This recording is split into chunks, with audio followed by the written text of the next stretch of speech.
This is Chicago. Doors open on the left at Chicago. Welcome to Chicago. Welcome to Chicago. Welcome to Chicago. This is Chicago. Doors open on the left at Chicago. Welcome to Chicago. Welcome to Chicago, coming from the 606 Media Studios. This is the TCSF podcast with Big Z. In the house, we got Josh from the Bear Cave. You've seen him all over ESPN, Fox 32. Pretty much you name it. You've seen this cave all over social media. So, Josh, thank you for joining us. How have you been, brother? Good. How you been, Big Z? Oh, man, I'm grinding, man. Just nonstop, man. Glad to have you on. Episode 229 is brought to you by 606 Media, True Chicago Sports Fans, and Grit Clothing Company. Don't forget to go to gritclothingco.com and get your official TCSF podcast t-shirt. Search for keyword True Chicago and use our promo code TrueFan15 for 15% off your entire order. That is TrueFan15. Get your shirts now. If you're watching on Facebook, YouTube, X, Twitch, remember to subscribe, share, and hit that like button. And if you're listening to on the audio version, give us a 5-star review. It'll shoot us up on the charts. We really appreciate that. Again, we appreciate all of you fans for watching and listening. And if you want to subscribe to a monthly subscription at anchor.fm/True Chicago Sports Fans, go over there and click on support, and you can subscribe for as little as 99 cents. So again, you can just help us out by supporting us. Without further delay, episode 229, All Roses. This episode, we're going to be talking about Derrick Rose's night at the UC. We're going to talk about the Bears' recent victory over the Cheeseheads in Lambeau and the Blackhawks' cold offense at the Winter Classic. And we'll wrap it up with what you watching. But let's start off with our Chicago Bears that concluded their season on a high note, snapping an 11-game losing streak against Green Bay with a thrilling 24-22 victory at Lambeau Field. Quarterback Caleb Williams led a fourth quarter comeback, setting up a Cairo Santos game-winning 51-yarder as time expired. Williams completed 21-29 for 148, including a touchdown to DJ Moore, who had 9 receptions for 86 yards. The Bears' special teams also contributed, significantly executing a rare trick play that resulted in a 94-yard punt return by Josh Blackwell, catching the Packers off guard. Defensively, the Bears capitalized on the Packers' misfortunes, including an exit of the quarterback Jordan Love due to a right elbow injury. But that's the recap. But coming from a diehard Bears fan, Josh, what did you see in this last game? I saw the defense come through for once. The last several weeks, the defense have been playing very bad, giving up a lot of points, a lot of time of possession, and moving at will. So I felt pretty good after the first couple series when the Bears basically 3-and-out got them at 3-and-out, and started to think, we keep going like this, the upset might be in the works, but as in true Bears fashion, you never know. They almost try to blow it at the end and, come through with the victory. So very excited yesterday. Yeah, definitely exciting game to watch, especially in the second half. I think in the first quarter, the Bears had the lead, but had -4 yards. Right. We'll welcome JC into the studio really quick. Yeah, -4 yards in the first quarter. I think it's the first time in, I don't know, maybe like 30 or 40 years that's actually happened. And it's just reoccurring sturdy with the Chicago Bears, who cannot get started quickly. And these are the 15 scripted plays, and they're netting negative yards. So as we look at those kind of trends, they continue throughout Eberflus now into Brown. What's the problem there, Josh? I don't know if it's an inconsistency with the offensive play calling, offensive coordinator. Mm-hmm. I felt like last year Justin Fields was better off at the get-go starting. Right. And, the first 15 plays, he'd score, get down there, or at least field goal or something. But it's like the total opposite this year. We turn it on at the end and kind of just fills it out at the beginning. But I think the inconsistency, offensive coordinator, and the switching around of coaches nonstop is kind of, I'd say, stalled that area. Obviously, we're not at the practices or know anything, but it just feels like any time that the first 15 plays or 20 plays should be your best, that's the stuff you're going over all week. And then unless we're just making second half adjustments and getting better at that end of it. But definitely very concerning when you can't get off right away. Yeah, definitely a problem. JC, welcome into the show. What was your impression of the latest Bears game against the Packers? Sorry, I was on mute there for a second. You know what? With the Bears, I mean, the Bears are going to Bears. Huge start with the punt return and everything like that. But the offense with every weapon that we have still stagnant. That's the problem we are going to have to fix going into next year. We know the offensive line is an issue, but you look at the same thing and you go, well, why is it that Cincinnati Bengals, Jamar Chase, T. Higgins, the Cincinnati Bengals don't have the greatest offensive line in the NFL, but yet Joe Burrow and those wide receivers and weapons are still able to put together a decent offense.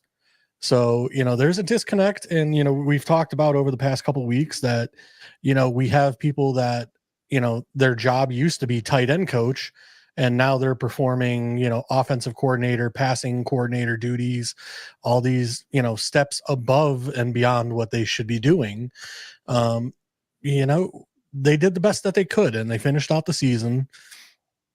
But like I said, now, we're starting to get, all the chatter of, who we're requesting to talk to and everything else. So, we're going to see where this goes pretty quick. It sounds like. Yeah, it's been definitely a whirlwind. I mean, we did, the Bears did kind of bear their own way into almost losing the game with using the same play and over with that wide receiver screen. I'm like, we have other playbooks we have plays in the playbook.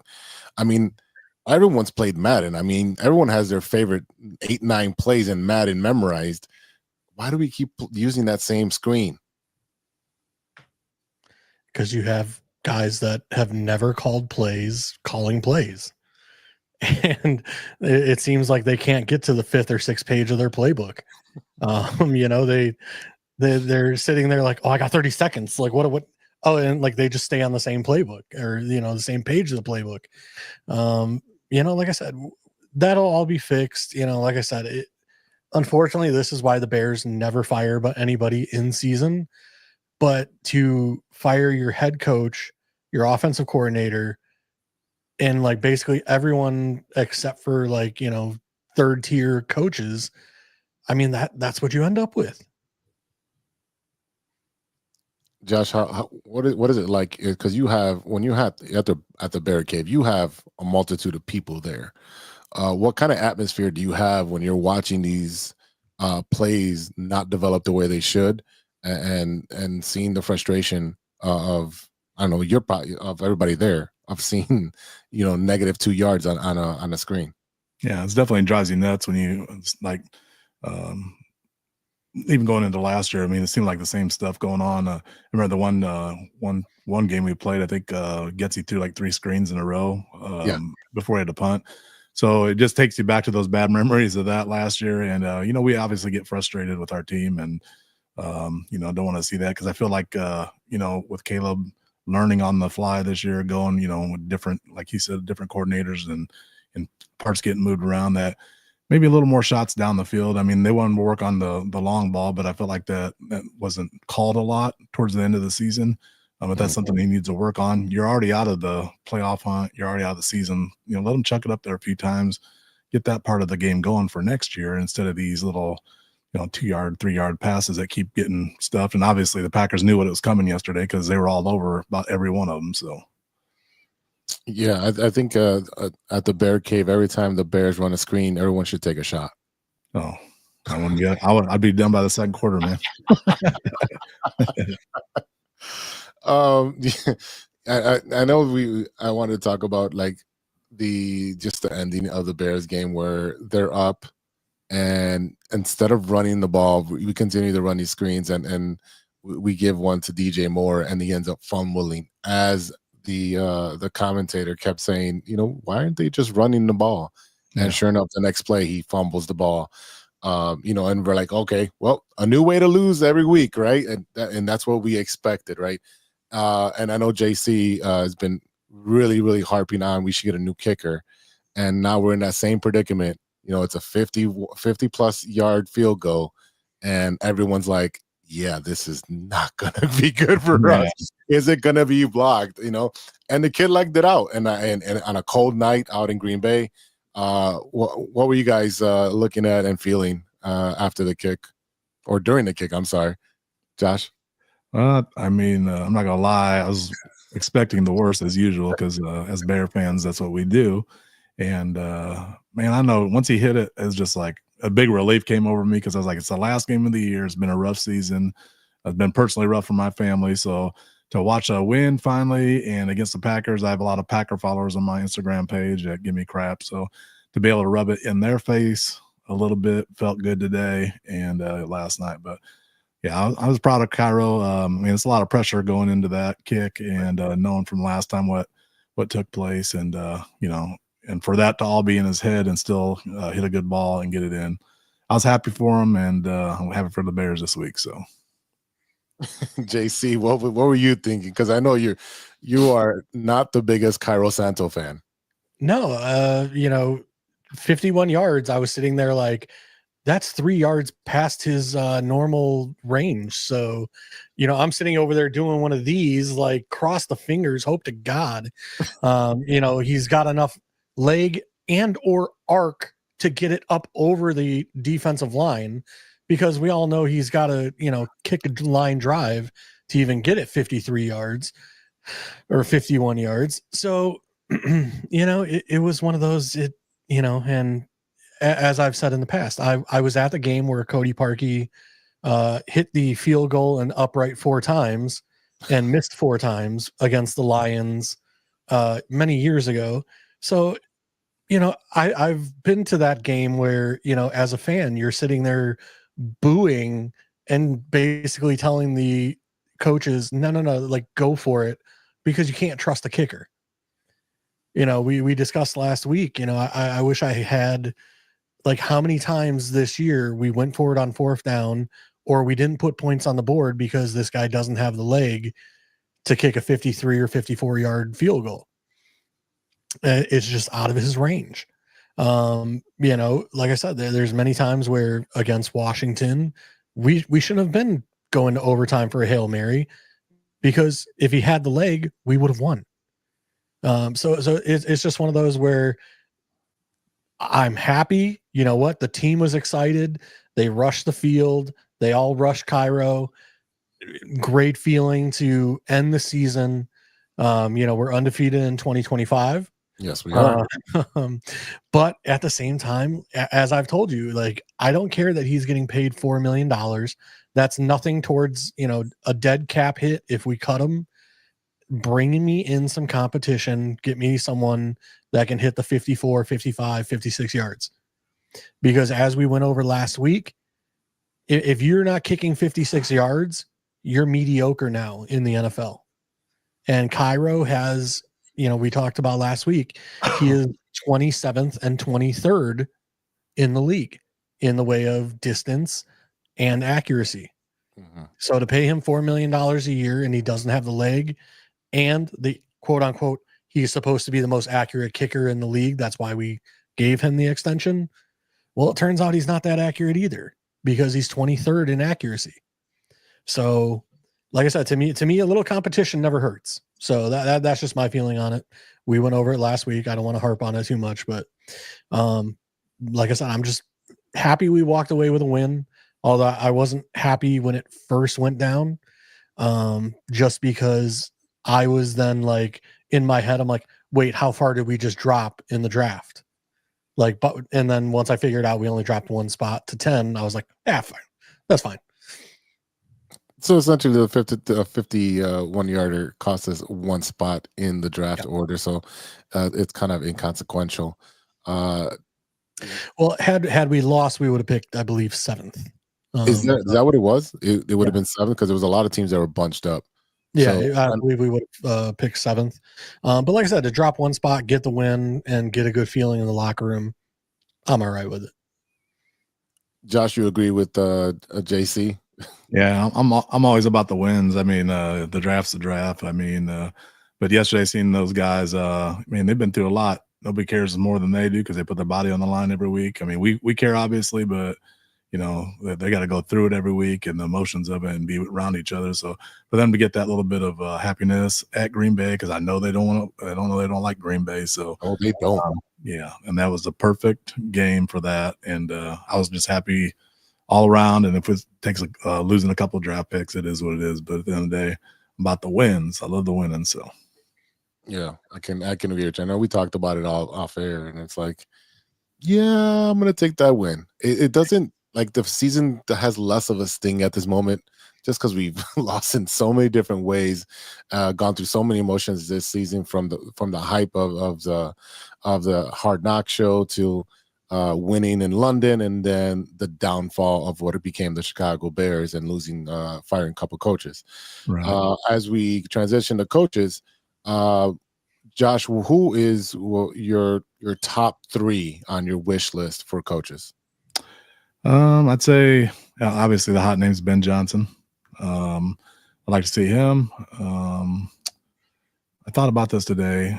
I do like Kingsbury. I like what he's done with Washington. I think he's evolved since he's come from Arizona. I like what he's been doing there. And the last one, man, I'm having a hard time. I mean, I've been thinking about the older guys like Pete Carroll, John Gruden, and I think if I take anybody to go the older route, I'd probably go John Gruden. But I'm really, to me, being a pessimistic Bears fan, whoever we're going to pick is probably going to be the wrong pick anyways, and then whoever else picks is going to be the right pick. So, I mean, we went with the hot coordinator and Matt Nagy. That didn't work out. We went with the old man, John Fox. That didn't work out. So it is, like you said, it's Bears being Bears, man. It's probably not going to be the right one, whatever we do. So. It seems to be a pendulum swing from extreme to extreme every time we go to coaches. And right now the hot candidate is Ben Johnson. We've talked about that on there. Ben Johnson, Cliff Kingsbury, Pete Carroll threw his hat in the ring. Mike Vrabel, who was kind of like a favorite in Chicago, but now with the Patriots job opening up, he looks to be the favorite over there now. We also, obviously Thomas Brown's going to get an interview. They're looking at Aaron Glenn, Mike McCarthy, who I thought he was still employed by Dallas. How is he able to? Runs out. His contract runs out. They didn't re-up him, so actually he's basically a free agent here in the next week. Yeah. I was driving when I seen the news. So essentially, he's a free agent at a certain date, so they can talk to him. All right. McCarthy, I think, kind of has always failed upwards. He's always had a great team that he's coached with a bunch of talent, and he's just that. I've never seen him groom anybody and come up and so forth. Again, I'm going to agree with you, Josh. Cliff Kingsbury, Ben Johnson, I think that's going to have to be the route that they're going to have to go.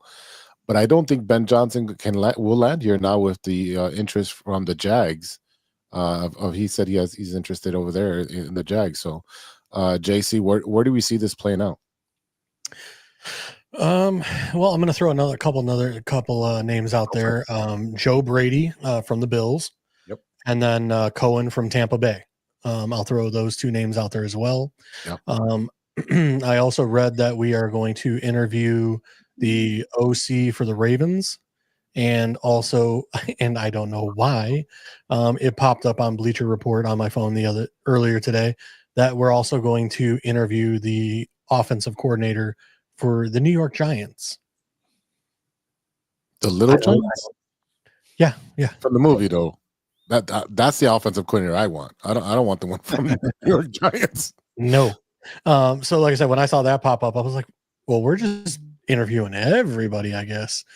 But the one that interested me is, like I said, we talked about Ben Johnson. Love that one.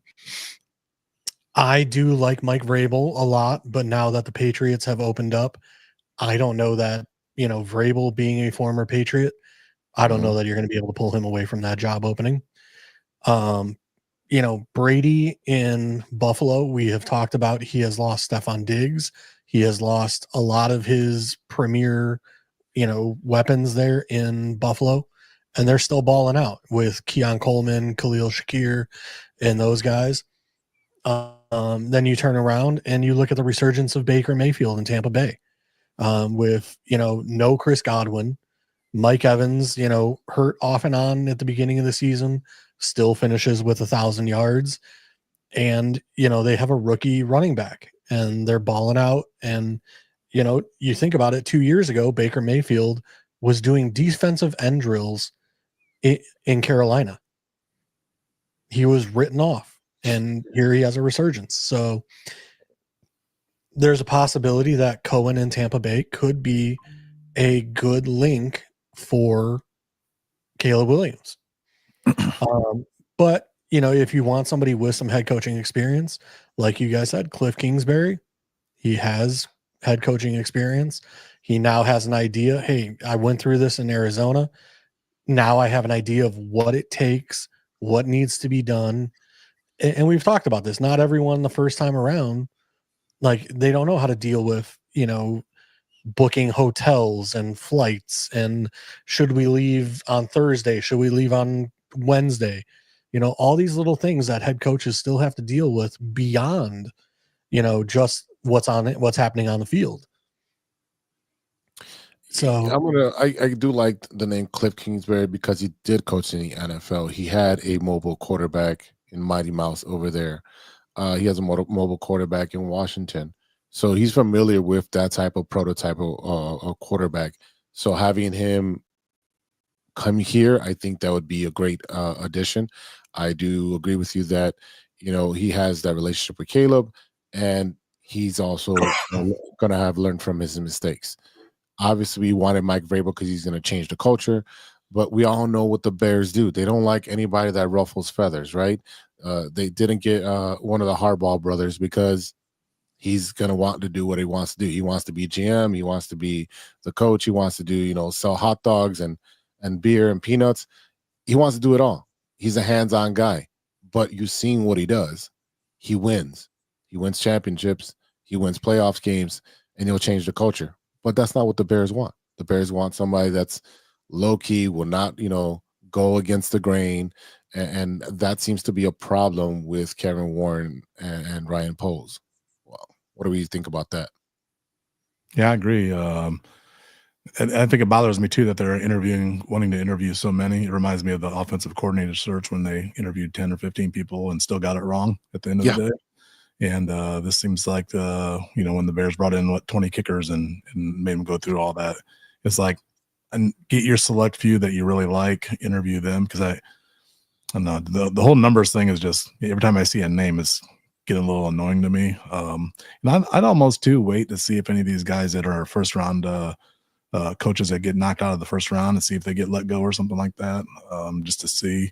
You never know. Harbaugh in Baltimore, he's always been rumored to go or wanted to leave, and so I'd kind of stick around too to see if any of those guys are available. But at this point, I don't know. I just feel like they're going to get it wrong at some point. With everything that's always going on, and all these guys are going to interview, and if it gets upward to 20, I just think it's getting kind of ridiculous in my opinion.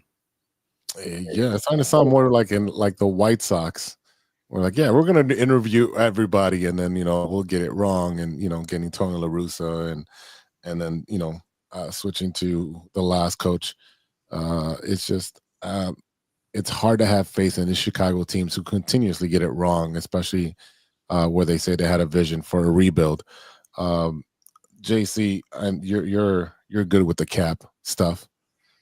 Where are the Bears in their cap? We are, I believe, 60 million under the cap. But we also have quite a bit of free agents. We went over it last week, where we, where you rattled off like 20 names. Really the most expensive one would be Keenan Allen. We talked about Blackman and a few other guys that were free agents. Really, like I said, we talked about, I said Blackman is a huge special teams contributor and a good backup and depth piece. I would definitely try and re-sign him on a team-friendly deal. Keenan Allen, he's been one of Caleb's favorite targets. If we can get him back on a semi-friendly deal, I would not hesitate to bring him back. Just because, Keenan as a route runner is very good at getting open, very good at consistent. Well, he hasn't been as consistent with his hands this year as he has been in past years. But still, when Keenan's looking at him 6-7 times a game, that he's been his relief valve. Now we've had the conversations of where's Cole Kmet? He's blocking. Yeah. Cole Kmet's blocking. That's the reason he's not being used in the offense. I mean, I seen a lot of him, on the interior. Josh, would you bring back Keenan Allen? I think I'd do a 1-year deal. I don't know if I'd go past that. At some point, like I said before, some of these guys, they just fall off all of a sudden. And I mean, I don't know if I'd do a 3 or 4-year deal with him, but if we get him 1, maybe 2 years, maybe a team. I was going to say, you're most likely you're going to do a 3-year deal which really ends up being a 2. Yeah. And then you have an out in year 3, right, where you can just cut them and release them, where it's only 2-year guaranteed money. Yeah. But I don't want to do it at the expense of slowing Rome down too if he's getting less touches, because I really want to bring him on next year too. So I felt like maybe that's why he didn't get as many touches this year, because a little heavy at wide receiver. I mean, it's nice to have all those guys, but you got to get them all the ball too. And I'd really like to see Rome take another step forward next year. So, well, just because you're a different face on the chat here, I'll bring up a scenario. Mm-hmm. Would you let Keenan Allen walk and sign a guy like, say, Elijah Moore to run the slot? Because Elijah Moore will be a free agent. Yeah, I mean, I'd look at that too. Somebody maybe that maybe quicker in the slot. I mean, I know Keenan's great in the slot because he might not be the fastest, but he's got the moves that. He knows how to separate. He's ridiculous, huh? I said Keenan knows how to separate and get open and find the holes in the defense. But like I said, you get a guy like Elijah Moore who has not had a great career. Mm-hmm. He caught 60 balls this year. But when he was drafted in the first round, you expect much more out of him. But if you could get him on a much more friendly deal than Keenan Allen, Keenan's probably going to want 25, 27 million. Elijah Moore, you might be able to get for, say, 12 million, or less. And it's one of those where that way Rome gets his. You got a guy like Elijah Moore who has the quicks and the, twitchy underneath ability. I'd almost give Scott a little chance in there too. I thought him and Caleb had a really good training camp, and we went to one of the training camp sessions, and they got a couple of bombs hooked up, and then he hardly got 30 snaps, 40 snaps all year long at wide receiver. So this is going to be his 3rd year coming up, and I think at some point he's got to start growing. So I may sprinkle him in there, see how he does, and if he doesn't cut it, then he doesn't cut it. But I really thought him and Caleb had a good connection over training camp. So I'll agree. He was definitely the speedster at training camp for the long bombs. I did see that as well when I went over for camp. But there's a lot of holes, especially on the offensive and defensive line, that needs to be addressed. And one of our friends, JC Thor, Mr. Thor from Northeastern, he suggested, would you trade Jalen Johnson? So this is going to be a hot take, right? Would you trade Jalen Johnson to get draft capital for this year and next year? No. That was quick. I mean, you think about it. Jalen Johnson consistently, year in, year out, gets 40 balls thrown his way. Like, you basically shut down 1/3 of the field, by having him out there. And it's one of those where, I know some people have, suggested he has an attitude issue, or he was making some business decisions at the end of the year, this year, that, he wasn't really throwing his shoulder in there on tackles and different things, trying to protect himself, which, I mean, let's be honest, when you lose 10 games in a row, you kind of make some business decisions. But, I don't see that as a long-term issue with him, where it would, concern me that I need to trade him, like where he's disgruntled. He's tired of losing, but like I said, I've never seen something where he has come out in the press like Tyreek Hill did and basically said like, "Hey, I'm done. Like, trade me." Like, I've never not gone to the postseason. Like, I've never seen something like that from Jalen Johnson. So therefore, like I said, I don't see us trading him. Especially now that we don't know what's going on with Jaquan Brisker. I read something just 2 days ago that Thomas Brown came out and basically said Brisker still cannot pass the concussion protocol. Yeah. And it's been since October. You're talking 3 months. He still cannot pass or get past the concussion protocol. That worries me drastically about the status of him ever playing again. It kind of reminds me of Johnny Knox, one of the most horrific football injuries, where he got upended and bent backwards. As he was going, he was getting better as a wide receiver. He's obviously one of the Chicago Bears favorites, and that's another player. I think he played maybe a couple of games after that, but was never the same. And speaking from a person who's had 2 concussions in a matter of 4 weeks, as a teaching, not football, teaching, they do linger. They do linger for months. And I'm nowhere near the athlete that they are. So, and they're getting way better treatment than I would. So I wouldn't play with someone's health who has concussions. I wouldn't question their fortitude. I would just say let them work on getting healthy, and if it takes 6 to 8 months more, then so be it. I'd rather have him as a healthy person, a healthy individual, rather than someone that's he's gonna get his bell rung as soon as he gets hit or he hits somebody on the field, and then we have something more traumatic or a worse situation where his health is more in jeopardy. So. Again, I just threw that out there because Thor threw it out there at me yesterday and saying that we should trade Jalen Johnson for picks because he wants more picks and more depth. But I just reminded him, like, you're taking from Peter to feed Paul, and right. Just because we have let's say a couple rookies more on the defensive line or offensive line. Now we're getting exposed on the secondary, so you're gonna have to pick that poison. So I don't think you want to do that. You're going to trade the only Pro Bowler that we have on the entire team. Again, I don't see it. And realistically, if we want more picks, we have pick, 10, 39, 41, and 72. Trade one of those. Mm-hmm. You know what I mean? Like, we can easily trade back from 10 to 15, 16, whatever, pick up, a guard in those late, 20s.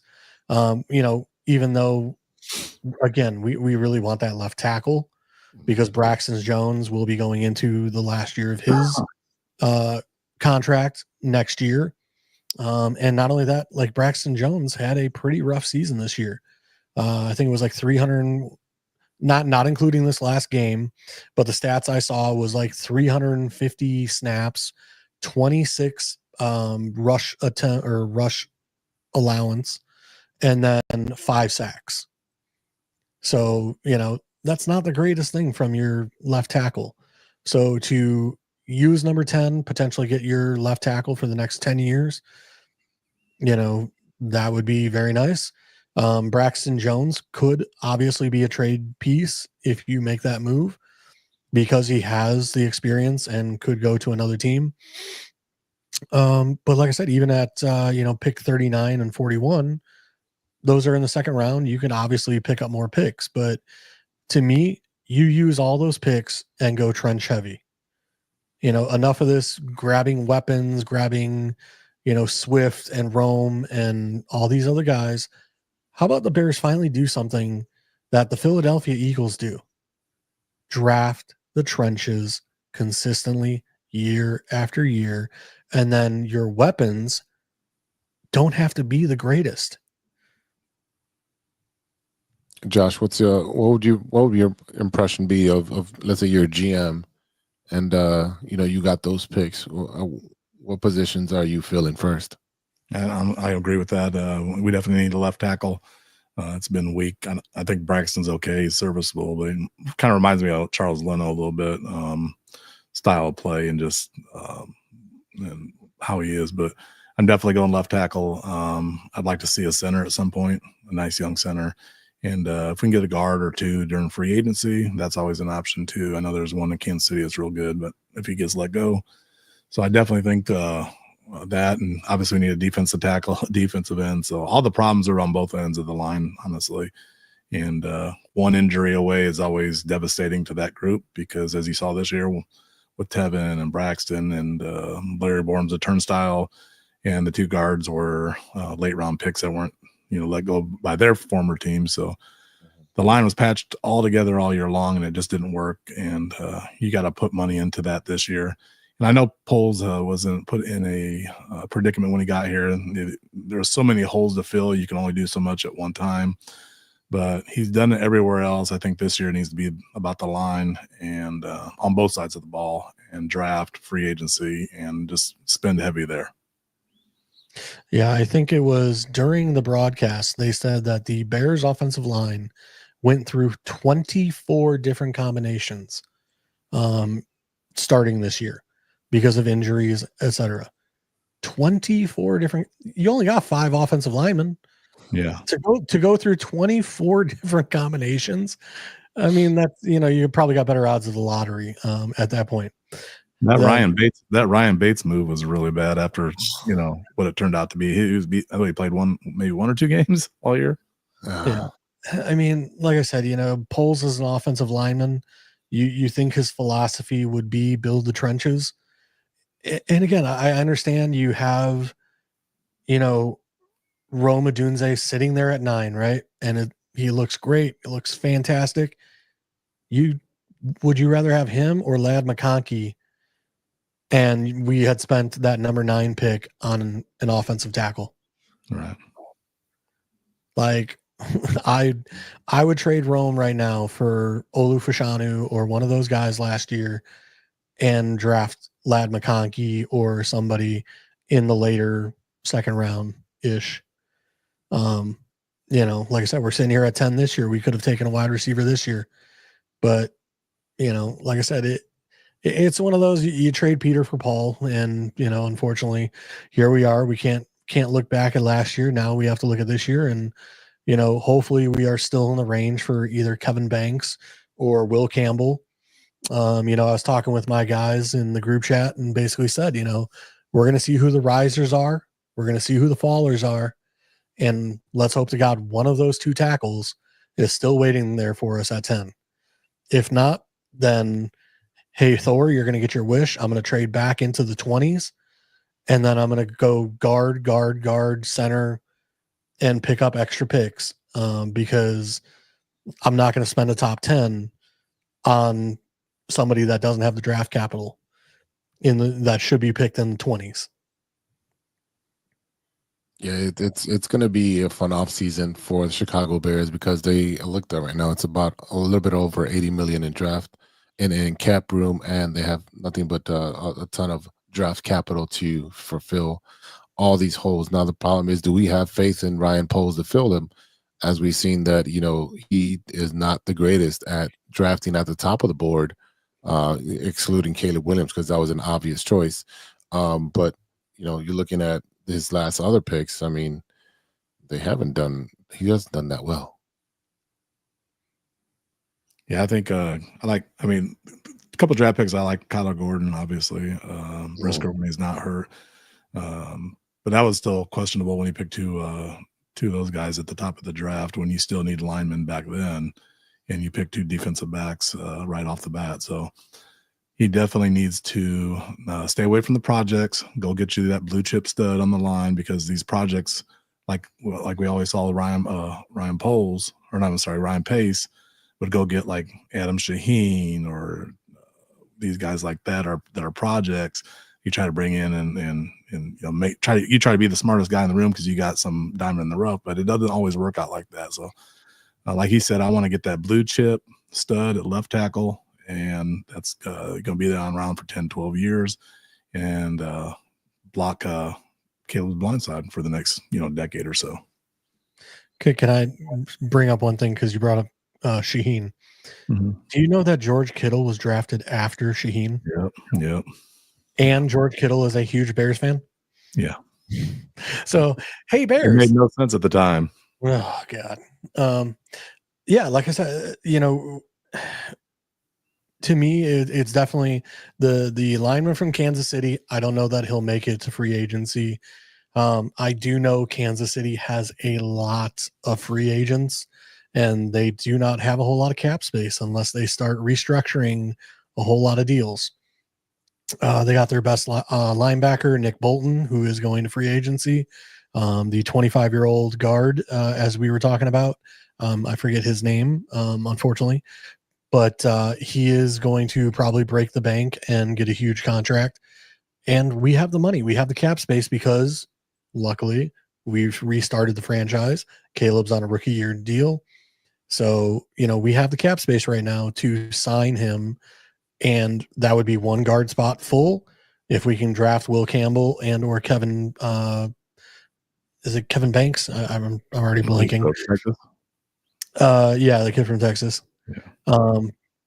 You get one of those two. That's your left tackle. And then, like I said, maybe pick 72 or whatever it is. You start looking for that center in the third round. And like I said, maybe one of the 2 second rounds, you get me someone to put next to Jervon Dexter. I mean, that to me would be the most solid draft we could do. And then find me maybe with a second rounder. If Jaquan Brisker is still a question mark, find me a safety with that second round. But like I said, otherwise, if Brisker in 6 months is, looking better, then I would definitely say, you know what? Everything goes to the trenches. And or an edge rusher. Because, I said during the draft, Austin Booker is definitely a guy with the size and length. But he does, the one thing I said is he's definitely going to need a year in the weight room.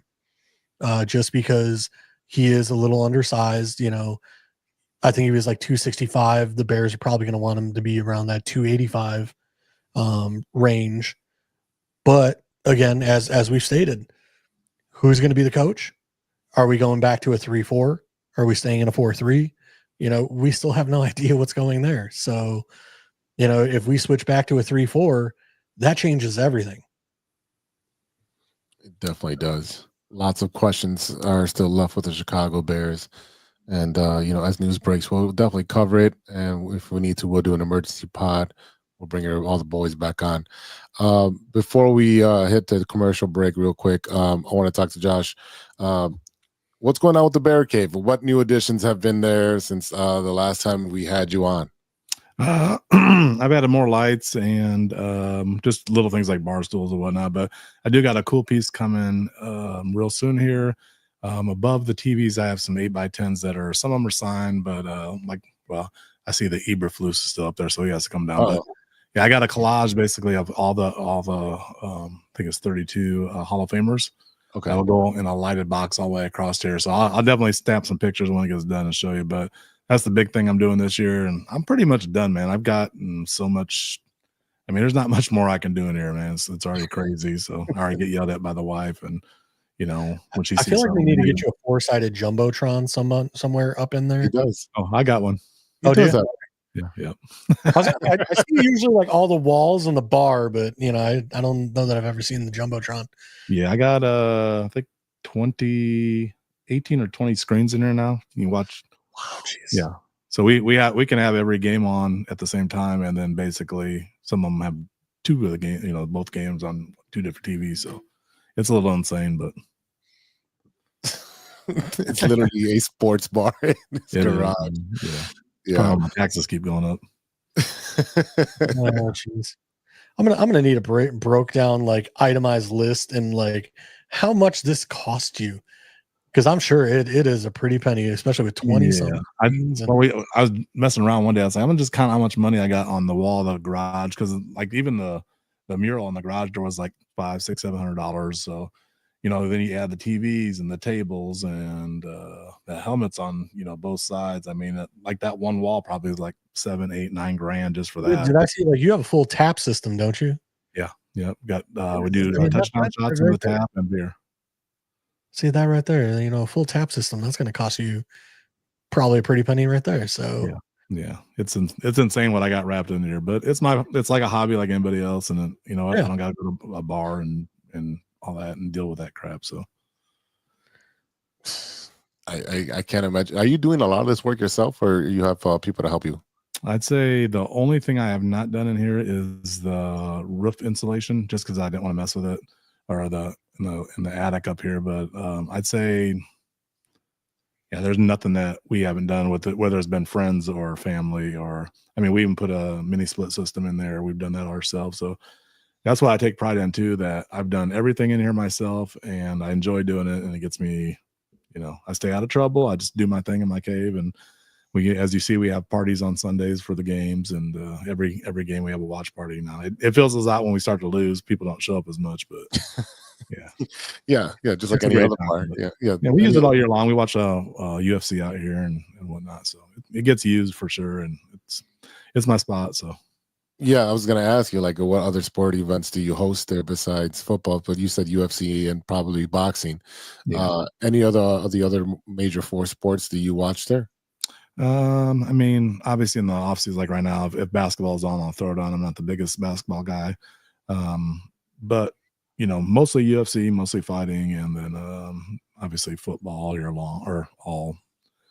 Well, it's getting to be all year long. We even throw on some of the USFL games and whatnot. So yeah, USFL, XFL, all that stuff is on. So pretty much it is year long. And if you keep the NFL network on, they're going over draft scenarios and coaching scenarios that should be changing. That's why I tell some of these guys that I follow, and they're into multiple sports, and just as much as I am the Bears, I was like, I don't know how you have time, because honestly, NFL's turned into a year-long event, with the draft and free agency and coaches, and you got the mini camps, and so you're busy about 10 months out of the year with football stuff. So yeah, the NFL has really taken over a lot of the holidays. They've pushed the NBA to the side, especially with Christmas and Thanksgiving. That's NFL time. It's no longer NBA time. I think the NBA is just losing viewership very, very quickly because of we talked this about, me and Josh talked about it off air, like players are not playing back-to-backs, and they're resting their body, and I don't feel like playing.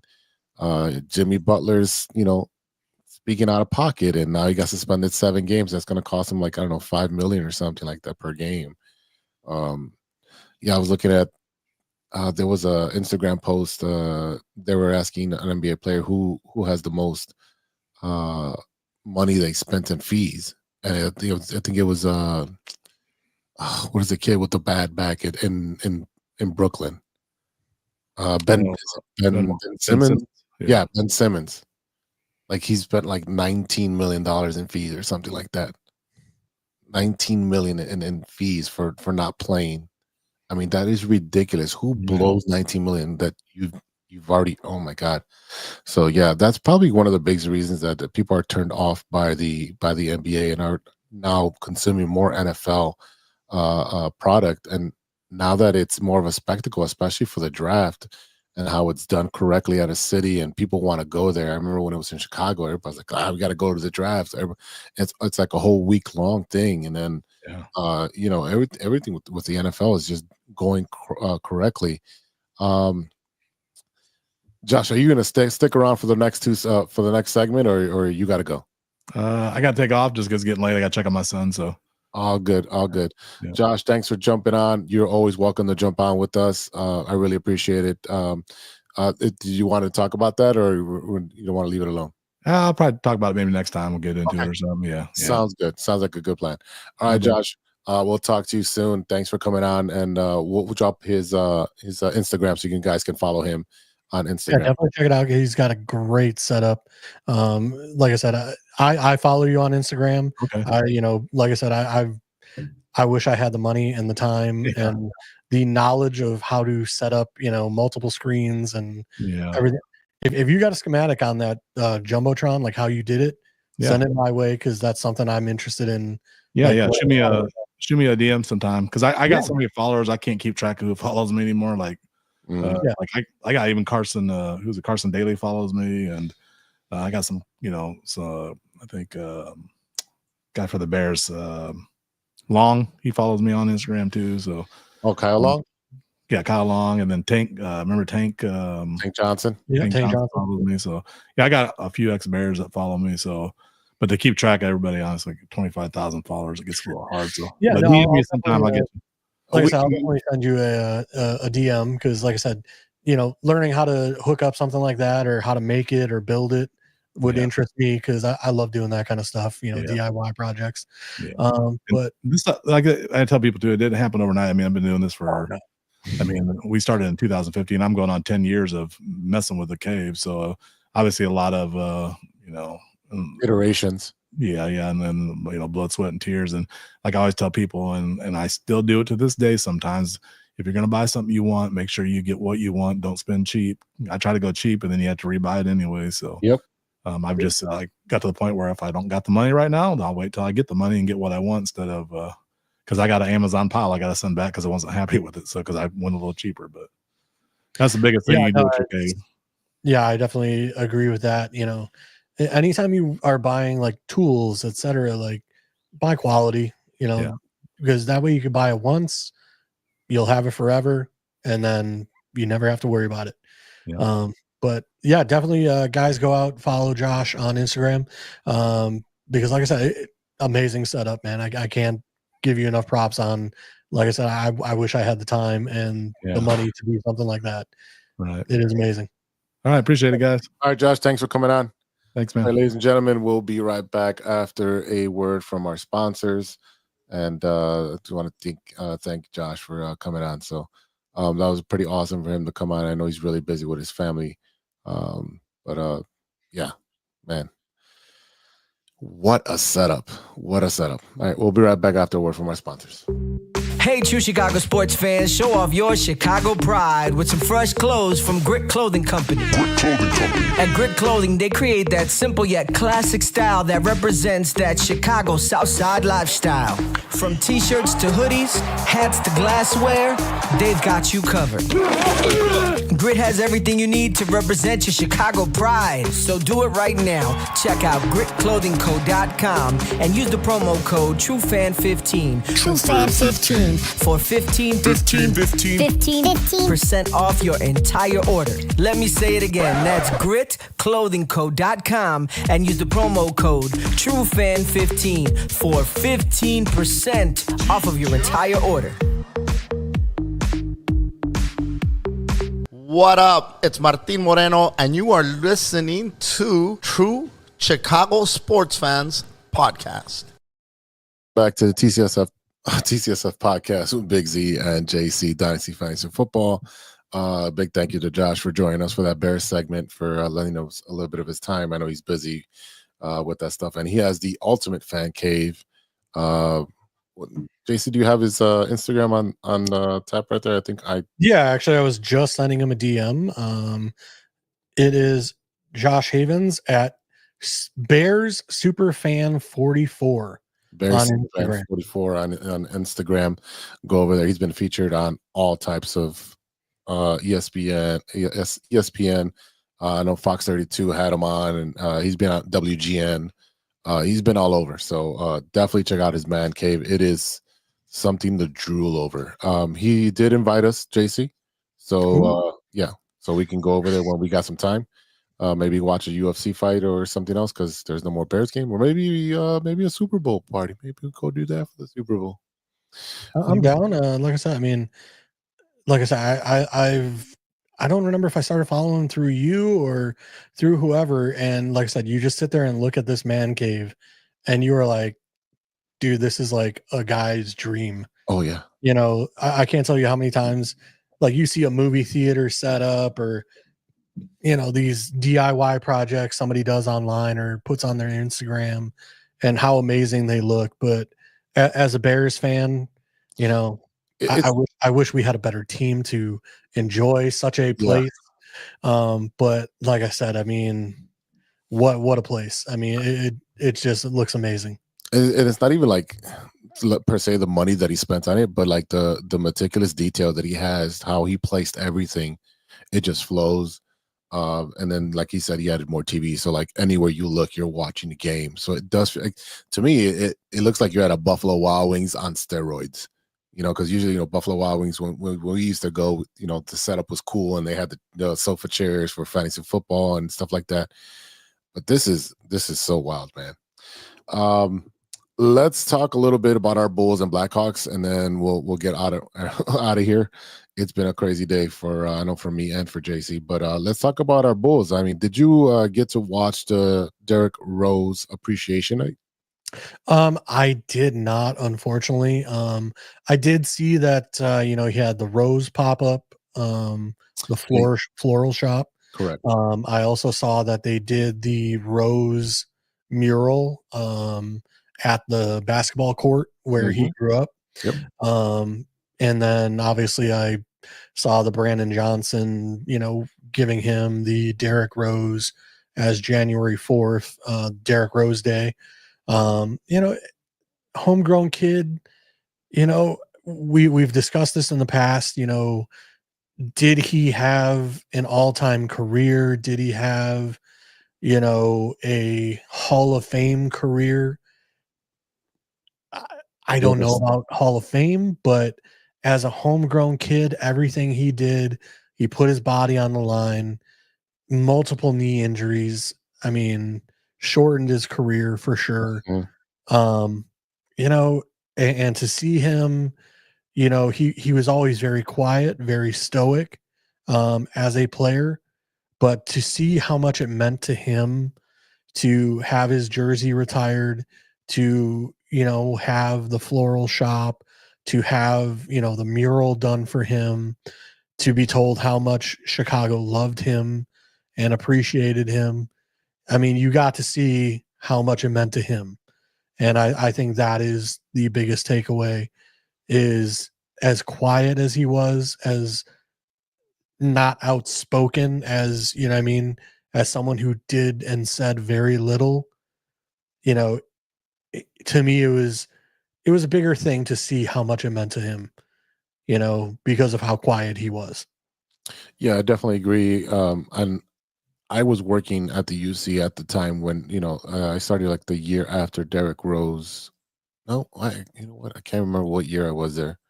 Let's see. I was there 2011 or 2012. So I was there at the infancy of Derrick Rose. Yeah, because he was on the bench still. Yeah. So again, Derrick Rose, most valuable player in 2011, youngest NBA player in NBA history to win it at 22 years old, 3-time NBA All-Star, NBA All-First Team in 2011, NBA Rookie of the Year of 2009. His first season had 16.8 points, 6.3 assists, 3.9 rebounds per game. NBA Skills Challenge champion in 2009. He had a Final Four appearance in 2008. Most outstanding player in 2008. In his high school career, 2 times Illinois Mr. Basketball, 2006, 2007. McDonald's All-American in 2007.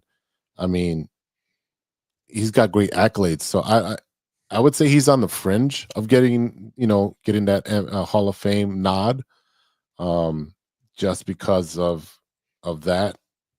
He's, like you said, he's a homegrown kid, so we're gonna cheer for that. We want him to get into the Hall of Fame, but it's also a testament to like the type of person he is, to persevere to not starting and then getting into there. And he said, "Why not me? Why not me? Why can't I win the MVP?" And he did. He proved everybody wrong, and that was the birth of the resurgence of the Chicago Bulls. Like, it was exciting to be a Chicago Bulls fan, to go to the game with him and Joakim and Kirk Heinrich and Boozer, like, and Taj. Jesus, Taj was one of my favorite players as well. Like, the was the Mop Squad. The Mop Squad that came off the bench. Literally just an exciting time to be a Bulls fan, and it sucks that his career was cut short because of that playoff game where he should not have been in the game. They were up by a lot. He should not have been in there. He gets injured, and that started the downfall. And what I really do regret is how Chicago treated him at the end, where they wanted him out. They're like, well, he didn't know what the injury was. No one knew what the injury was. Like, he couldn't heal. And obviously modern medicine has evolved. And, we wish that we would have had it then to get him back on the court. But it's the same thing with kind of like with Lonzo Ball, where they just didn't know what's going on with his knee. They can't fix it. So it's hard to question someone's heart to try to get back on the court. Speaking personally, I would see him, doing his drills before the game, even though he was not playing. I would see him running on the concourse, when he wasn't playing. So I saw him working. I just didn't transition or get the understanding of how can he not be playing. He would exit sometimes when I was doing my physical therapy for my back from the Advocate Center because they're next to the Atletico. So he'd be there and he'd get his rehab as he would be leaving as I was coming in. So I never got to see him doing that because I would just see his car driving by. But the kid worked hard to get back on the court. He just couldn't get back on the court. So I don't know. How did you feel about like towards the end of his career? With the Bulls. Actually. I mean, for me, like I was torn because like I saw the Bulls standpoint of like, he's been injured how many times now? Do we pay him, the money he's requesting, or do we move on and, basically start over? And, I don't know what the right call was. I know he went on to New York. I know he had, some mediocre seasons in New York. But, do I wish that the Bulls would have been able to bring him back? We talked about, we would love to have him back, as behind, like all those years Lonzo was out. I would have loved to have had Derrick come back. It just didn't work out financially. It didn't work out, whatever. But again, I personally, like, I know I've kind of been on the fence of, again, does he deserve the Hall of Fame? Does he deserve this? Does he deserve that? Again, seeing him this week, seeing him express how much it meant to him as a local homegrown kid to be celebrated by his city and how much it meant to him, I think that opened my eyes to, how much it really meant to him. Because again, you kind of get this feeling of, because he was so quiet, because, he doesn't want to, he kind of didn't want to be like LeBron and go talk to other players and recruit players and all this stuff. It was kind of one of those, like, does he care? Does he want to win? Does he want to, like, why wouldn't he recruit, Yeah. But like I said, you see how much it meant to him this week.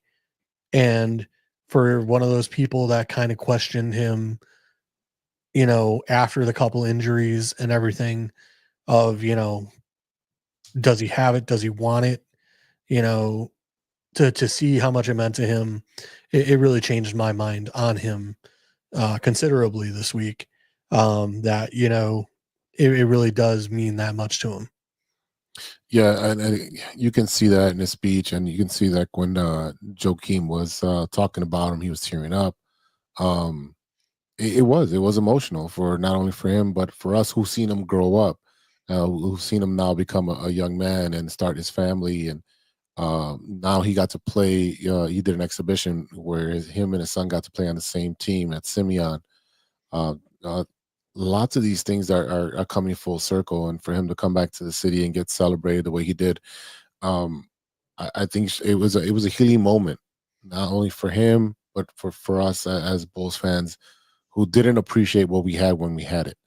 You didn't feel, same thing when we had Michael Jordan. We really didn't appreciate it as much as we do now.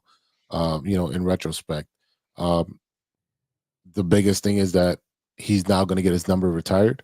Michael Reinsdorf, there's a video out there that Michael Reinsdorf went over to see Derrick Rose at his place, to let him know, and he started crying. Like, he understands the significance of getting your number retired by the Chicago Bulls. It's Jerry Sloan, Scottie Pippen, Dennis Rodman, Phil Jackson, and now it's going to be him.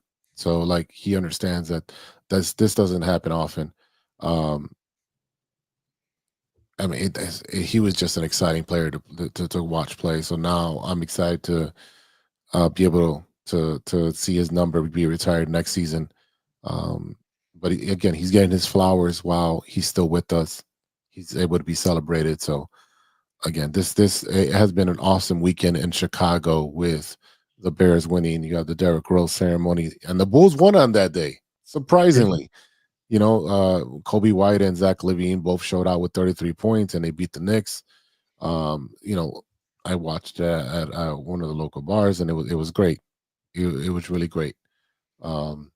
There's so much that we can go to Derrick Rose. That could be its own episode, to be honest with you. But I don't know. You have anything else on Derrick Rose? Because there's nothing on the Bulls. But no, I mean, like I said, going back, watching some of the old film, and just, you know, I don't know that I appreciated it when he was there. You know, like you said, you know, you watch it, how explosive he was to the rim, and like even when like he was being contested at the rim, like for, you know, he wasn't the biggest guy, but I mean, he was pretty strong for like his height, his size. Yeah.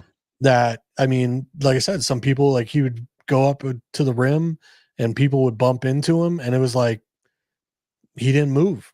Like it was one of those, like, he was very strong at the rim, and like I said, I mean, watching some of the dunks where, you know, it was like a layup or a alley oop, and over Dragic. Yeah, it just goes my up, God. and you're like, dude, like I forgot he could jump like that. You know what I mean? And like, again, he was just so explosive, and even some of his jump cuts and stuff, it was just one of those, like, he had some mobility that was just, like I said, you took it for granted then. And now you go back and you watch it and you're just like, man, I forgot how like he could be here and shifting, and he's over there now. And like I said, you know, especially in today's day and age, like, you know, with everybody chucking up 75 threes and missing 75 threes, like, it takes you back to a day in the age with him and Noah of, you know, attacking the rim, that like this NBA is missing so much because everything is so three oriented now. And it's one of those, like, I have a feeling that if the NBA keeps down this road, that they are going to be in as much trouble as the MLB. You know what I mean? Where the MLB without Sosa and McGuire and those guys, you know, the MLB was dying without that home run stuff going on. Yep. Yeah, the MLB may be dead. You know, and if the NBA does not course correct, I have a feeling we're heading that way with the NBA. Yeah, I agree with you. Like we talked about it earlier in the last segment, where we talked the ratings are down, and it's the NFL's world, and we're just living in it. You know, they tell us when to watch it. I think the only day that didn't have an NFL game last week or 2 weeks ago was Tuesday. Other than that, there was games every single day. And again, sometimes the product isn't the best. You're talking 22 million viewers for NFL, and NBA was 3 to 5 million on Christmas Day. Yeah. And they had one of the biggest superstars playing. I think it was Wembley. And he had 41 on New York. Yeah. And no one was watching that game. You know, there was a podcast years ago where they were talking about, you know, the NBA adjusting and making the league more friendly to Euro players. You know, and I forget who the podcast was with, but they were just saying that, you know, the physicality of the NBA USA game, like back in the day, Euro players could not come here and play because they couldn't deal with the physicality. Right. You know, now all of a sudden, if I touch you with, you know, my index finger, ET style, you know, it's a foul. Yep. you know, and it's one of those where now we have changed the game to allow Europeans to now be more prominent in our game. And this is what we're looking at, 75 missed threes in a game because, you know, there's no physicality. There's no, hey, you got to fight to the rim. You got to, you know, we're not just going to give you anything. Again, I don't know where the NBA is headed right now. Yeah. I certainly can't watch a game. No, it doesn't get interesting until they start going to the playoffs. Like, that's when they actually start. Even then, it's one of those where it's like, you know, the top 2-3 teams. Yeah. And nobody else has a chance. So there's no point in even watching it till it gets to the finals. Yeah. Yeah. Like the whole, you know, tournament. What tournament? Like it's the finals only. Oh God, the play-in tournament. Don't even get started on that. Yeah, it's total garbage. Total garbage. I mean, like even the All-Star game, everything else. Like I used to love watching the NBA All-Star game. Now it's a joke. It's, you know, it's kind of like the NFL Pro Bowl. Well, but the NFL Pro Bowl now, like they're doing different things. Well, they had to change it because no one was watching the NFL Pro Bowl, so they're like, all right, we're just gonna get away with the game, and we're gonna use the players' personalities on different scenarios, whether it's flag football or any other skill challenge.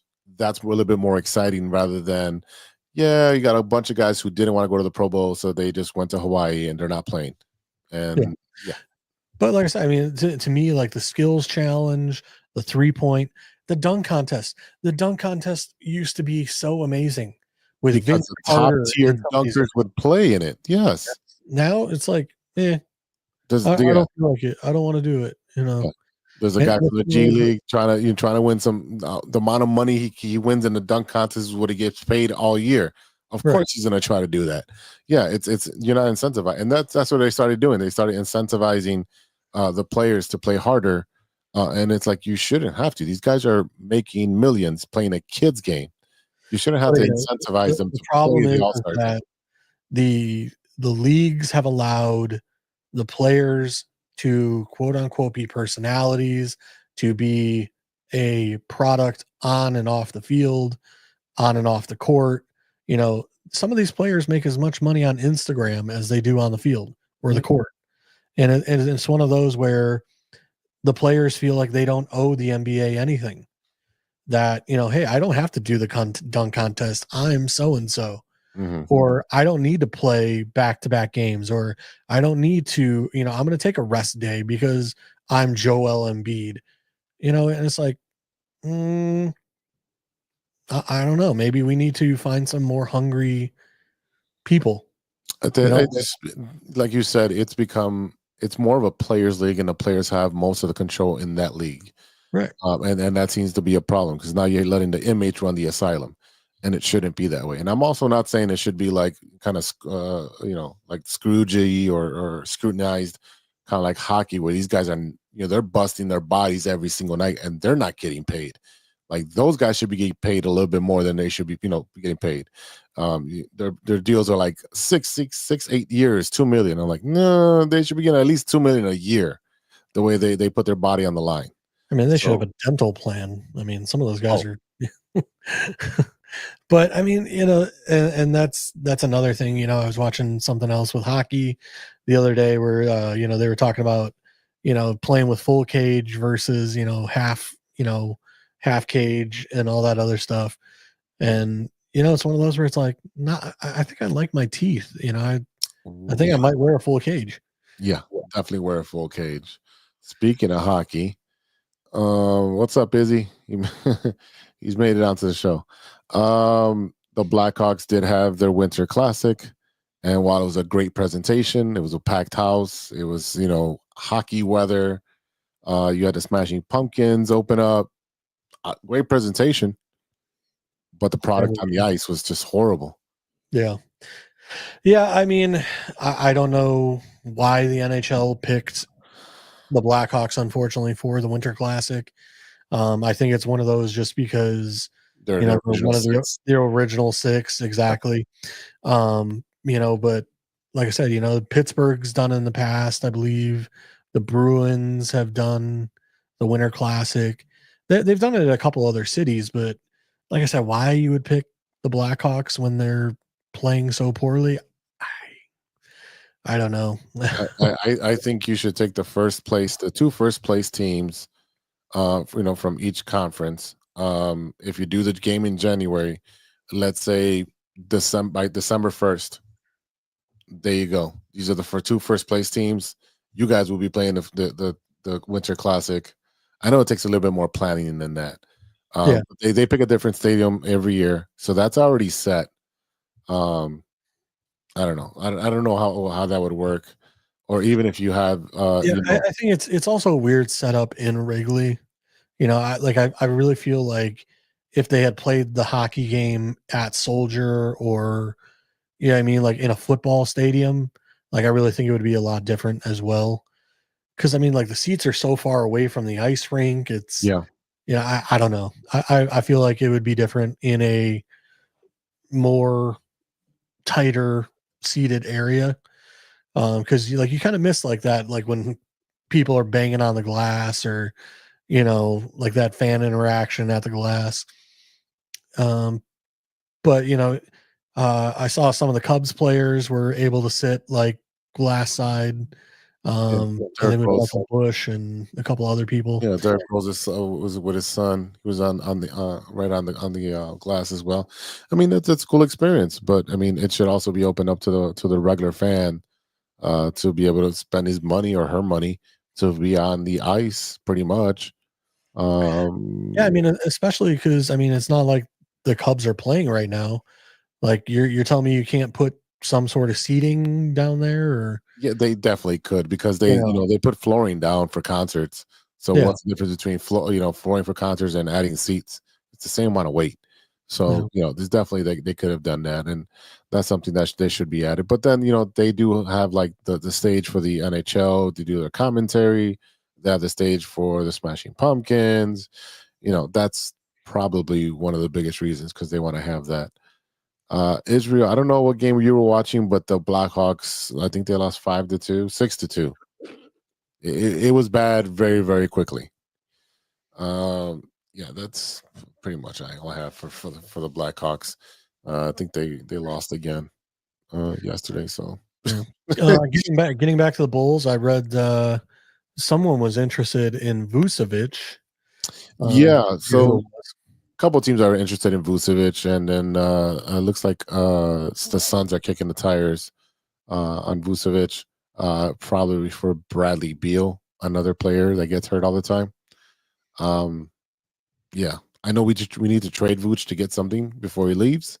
But to me, like if some of these guys are on expiring contracts, I guess I wouldn't mind it. Just because like it's one way to get the money off the books. Yeah. At least we would have money for free agency then. But yeah, it'll be interesting to see what we can do. Even if we don't end up with the draft picks. I would rather take draft picks. Yeah. I mean, you would have to literally layer this with draft picks. Even if they need to do a 3-team trade, where you trade Vucevic one way and Zach LaVine another way and Patrick Williams another way, do what you got to do. Beal was great with the Wizards. That's right, Israel. But he's no longer with the Wizards. He's on the AAU basketball team called the Phoenix Suns. What up, Crooked Commish? Yeah. Definitely, it was a good night for D Rose and us Chicago fans during that night. Yeah, man, it's hard to be a Bulls fan right now. Like, this team is just so up and down. One day they're good, one day they're bad. No, we do not want Jimmy Butler back. No, thank you. No, thank you.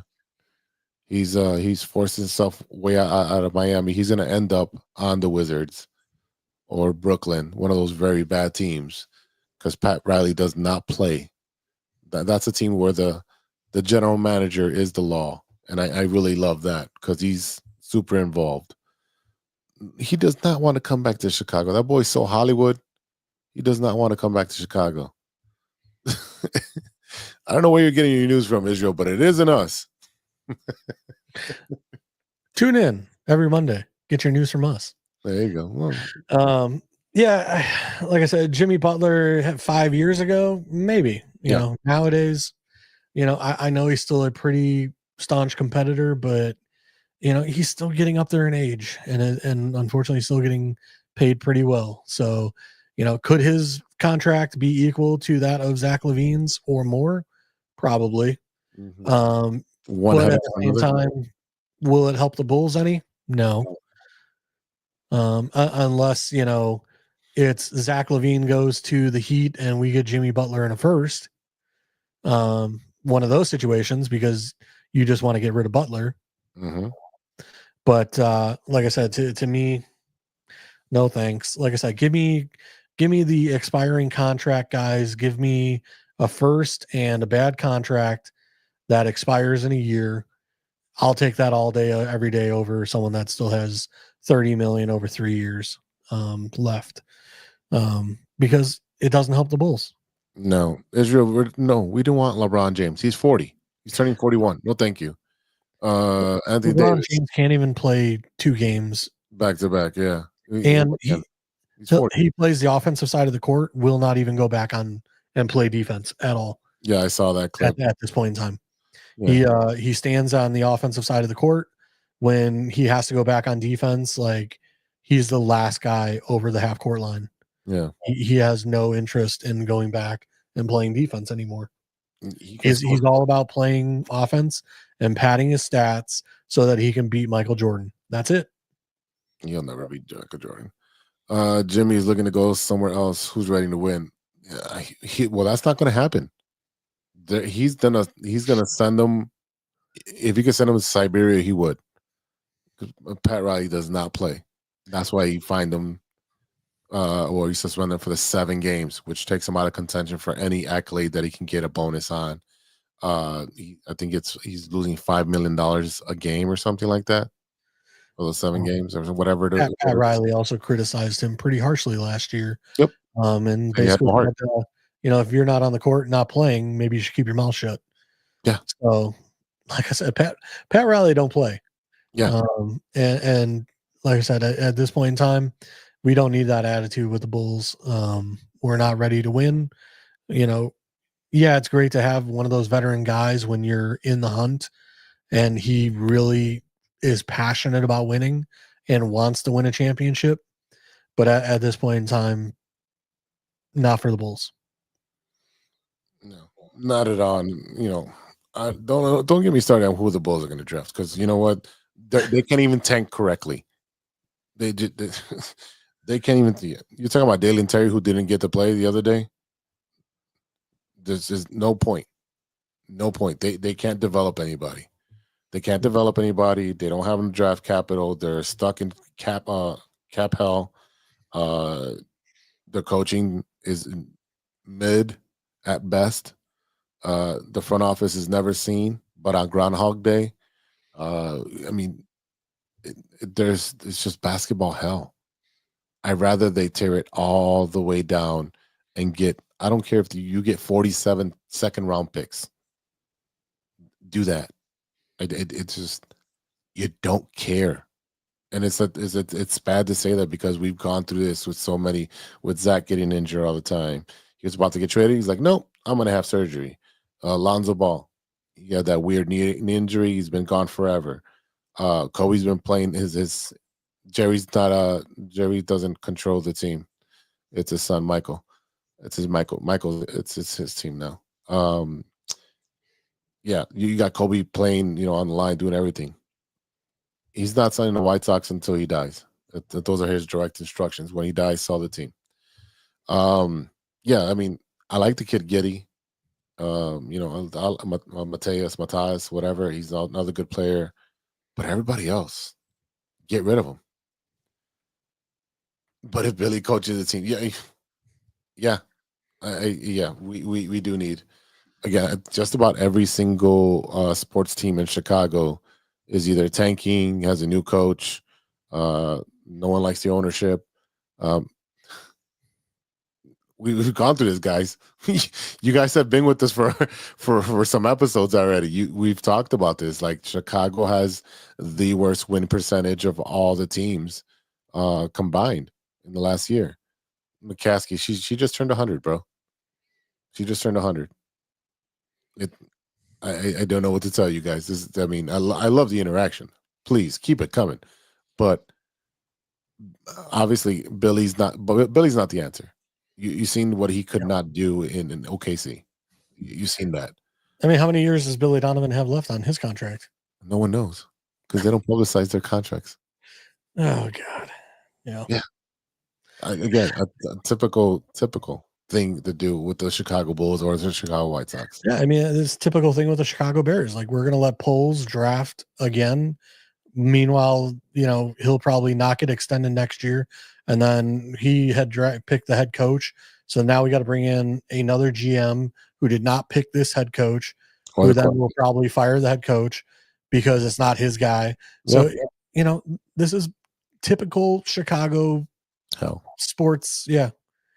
We can't have nice things here in Chicago because we love doing things ass backwards. And that's probably my first curse word of the we didn't curse at all this episode. But all right, one's okay. I gotta throw one. Throw one in there. Let's just spice it up a little bit.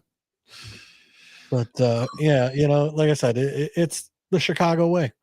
The Blackhawks seem to be the only team that can kind of get their stuff together once every 10 years, and then they can win a couple ships, and then unfortunately with the NHL, then you got to go through a rebuild, and then you have a 10-year span, then you go through another rebuild, and that just seems how the NHL works. Yeah. Obviously, our baseball teams don't know how to do it. Our football team is again in the middle, so is our basketball team. But all right, we're at that time. Did you already give the Bears their flowers for beating Green Bay? Yes, we did at the beginning of the show. Cricket Commish. I'm sorry you signed that a little late. Yeah, we had Josh from the Bears fan cave.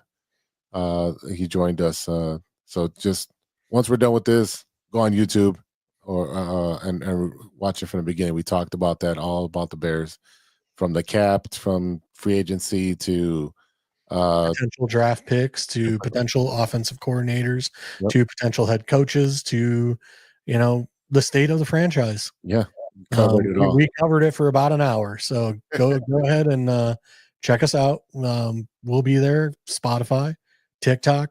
What else? Twitch, I believe you said we're on now. Yeah, we're on Twitch now. Yeah. So you can find us everywhere. Just give us a look. Yeah, to give a quick rewind. FTP, I get that. Definitely get that. Just so let's close out with anything that you're watching that isn't sports, JC. Ooh, I actually today, had a day off today from work.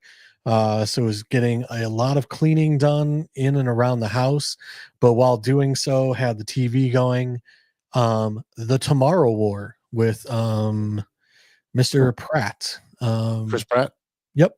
Oh, I think I did see that. Yeah, where there's aliens in the future and they're able to send people 30 years in the future to fight the war and, that kind of thing with the aliens. That was one thing I watched today. And then after that ended, I then turned on Dogma, a former Kevin Smith movie with some good cast: Chris Rock, Salma Hayek, Alan Rickman, Ben Affleck, and all them. Interesting movie. If you've never seen it, kind of blasphemy of religion, but funny watch. Definitely good flick to throw on there when you can't find anything to watch. I just watched the last episode of Landman. It's the second to last episode for the season, and man, I love that show. Taylor Sheridan is doing it great with just pretty much every show that he's put up there on the Paramount Network. Definitely, I'm a Billy Bob Thornton fan, so anytime he does anything, I'm watching it. I love that dry humor. That's just me. Yeah, I've been watching Landman as well. Not a big fan of like the daughter or the wife. Yeah. But, everybody else in the show I like so far. very relatable. And that's the one thing I will say about Tyler Sheridan shows.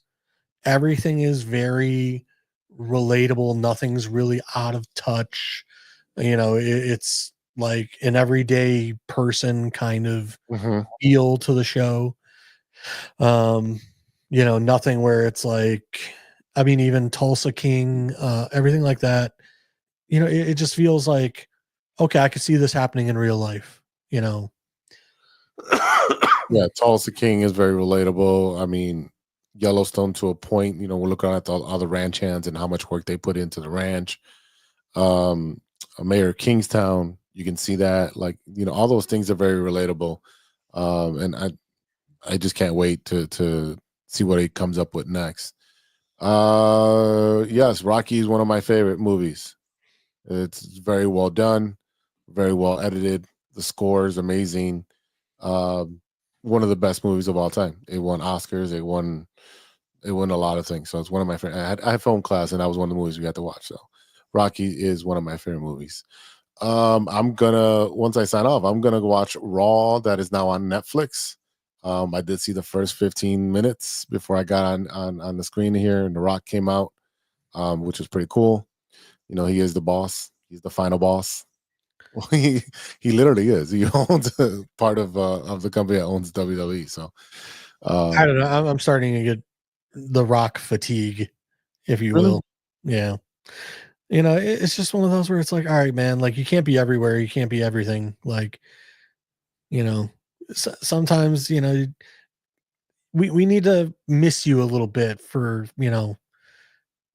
everything to be copacetic, like maybe take a year or two off, from, like, okay, you could do Moana because, like I said, it's not you on screen, but like I said, it is going to be him on screen. It's a live action yeah, one. I mean, yeah, they're going to do the live action, but like I said, it's one of those where it's just, all the movies he made with Kevin Hart and everything else, it was just movie after movie after movie after, Rampage and, everything else. It's like, like I could deal with, some new and upcoming actors rather than you.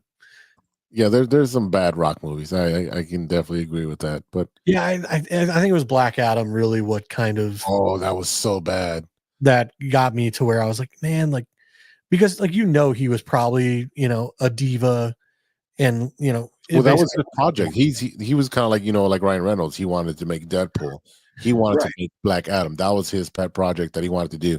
And again, but then you get the studio involved and what they want and how they want to set up a prequel or sequel or how they want to collaborate with DC. They wanted him to go against Superman, Zachary Levi. Yeah. He wanted Henry Cavill. Yeah, and he was basically like, "No, I know better than you." Like, and it just didn't turn out well. And, yeah. Well, look what happened to the Fast and Furious saga. Yeah. All right, I think this is a good time to stop. If anything breaks with the Bears, we'll be back on the air. If the boys are available. Jingle all the way. That was Arnold Schwarzenegger. The fact that I know that because I rented it as a kid. JC, thanks. Incredible, man. All right, everybody. Thanks for listening. Thanks for watching. Thanks for supporting. Remember to share this podcast with one of your friends. 2 of your friends, maybe 5 of your friends. Go ahead and do that. Thank you for sticking with us through 229 episodes. Thank you to our sponsors, 606 Media, True Chicago Sports Fans, and this will probably be the last month. We'll be sponsored by Grit Clothing Company. We'll have a new company on February 1st, and so more news on that later. Thank you for continued support. Check us out on social media. We're on Facebook, Twitter, Instagram. Where else? YouTube. X, yeah, whatever. handles. You're on. I'm on all the socials at BigZ_606 Media. So you can find me. You can find JC at JC Dynasty Fantasy Football. Just Dynasty and then FF. You can check out Impod Skating with Big Z. There's 10 episodes that you can catch up on. I will be filming, filming the next 10 episodes in the next month, and they should be out pretty soon. You can check out No Water on the Weekend with Stevie B and Sean. Stevie B's a little sick today. He's got a little chest congestion, so he got a little flu, little phlegm. So he's a little sick. What you got there, JC? A dog? Oh yeah, my doggy hopped in studio. I was gonna say we can't see her. Rosie, up. Come here. All right, everybody. You can reach us at truechicagosportsfans@gmail.com with a story in the pot or what you're watching, or even a sports topic that you may want to talk about. For JC, I am Big Z. We'll see you next time for episode 230. And until then, be good to each other for the love of sports.